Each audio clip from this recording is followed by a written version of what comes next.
All right, so we are talking about placing the fingers on the string, and we really want to have lots of strength.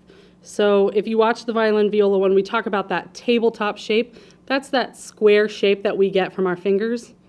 Okay, that's the tabletop shape. See how it's the top of the table and the two legs. Okay, that's going to give us the most strength. If you squeeze your fingers like this, you can't get a lot of pressure in a small area, so we want to really harness the power of that arch.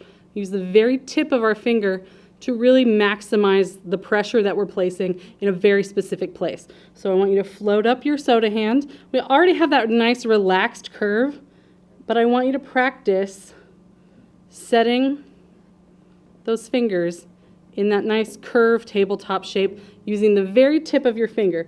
Practice tapping and pressing those fingers.